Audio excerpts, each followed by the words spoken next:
Now, let's talk about the institute, the Arab Gulf State Institute.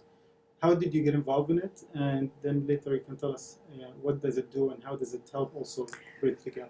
Sure. The way I got involved in it, well, there was a working group that was really made up of a small group of people who were tasked to do a feasibility study to see if the Gulf countries, the Gulf Cooperation Council countries, the six, were being adequately covered in the think tank world in Washington, D.C.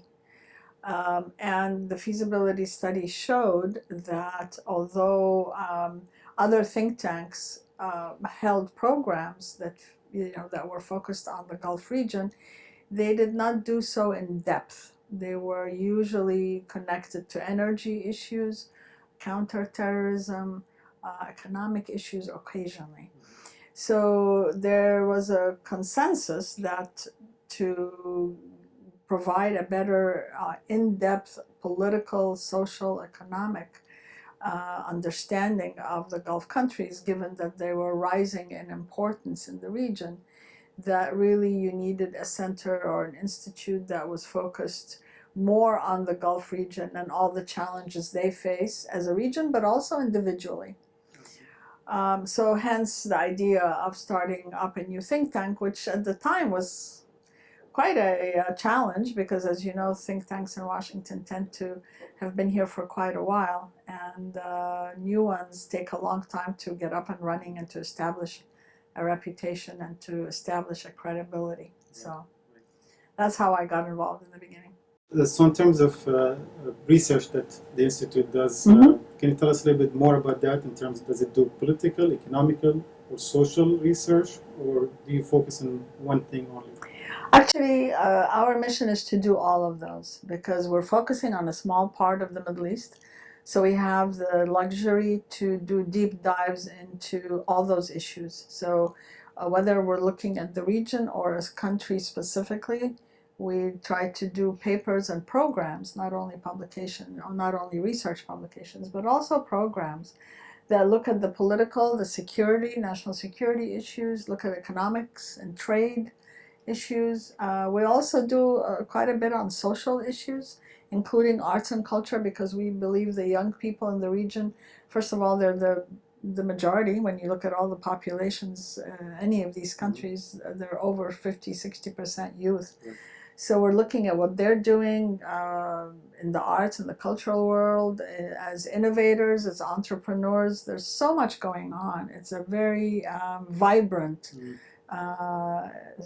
sector in the region, actually, when you look at young people and just try to see the areas of their interest when you follow them on Twitter and hear what they're talking about.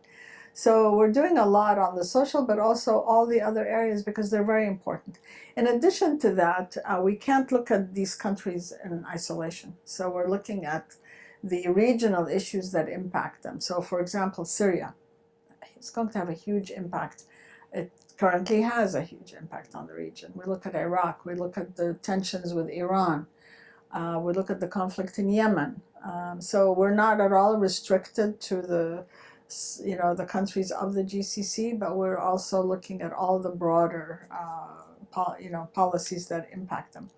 In addition, because they are playing a bigger role on the international level, we're also doing a series, for example, that looks at their developing relationships with big countries outside of the region, like Russia, like China, their interests in Africa, for example.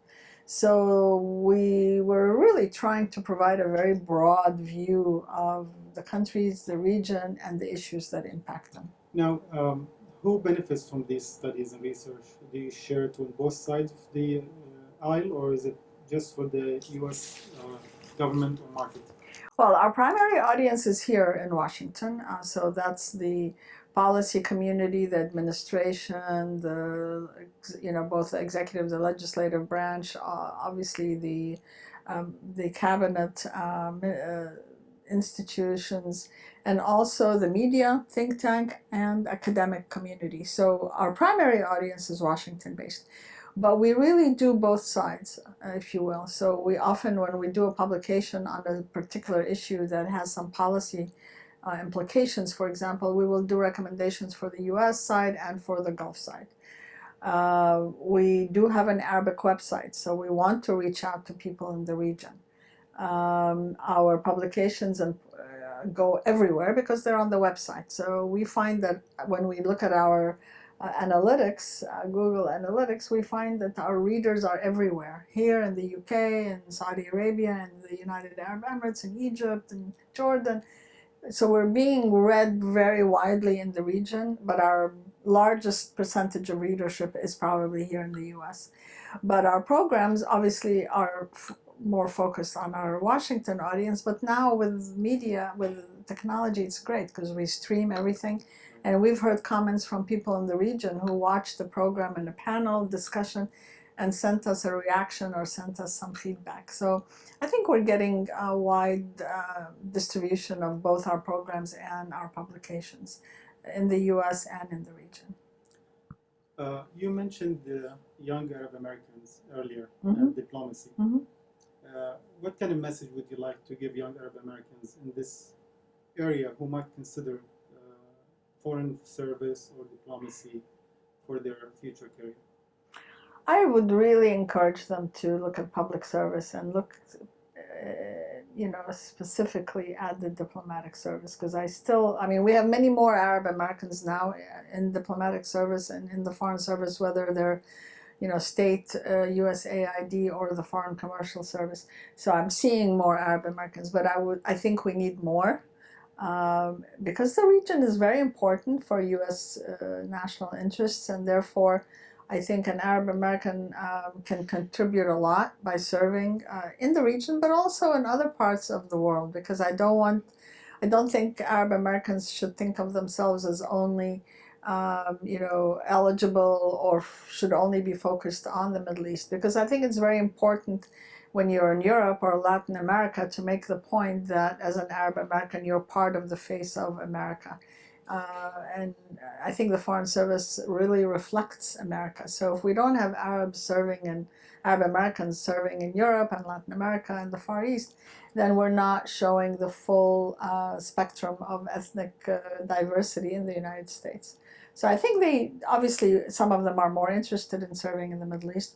But once you join the Foreign Service, I think people, find that they would like to serve in other regions as well and make a contribution there. So I would very much encourage them to look at the State Department website. There's a great interactive on what it's like to be an American diplomat, and then take the Foreign Service exam, and always have it as something that you consider anyway when you're graduating from college and looking at options. I hope that they will consider the Foreign Service.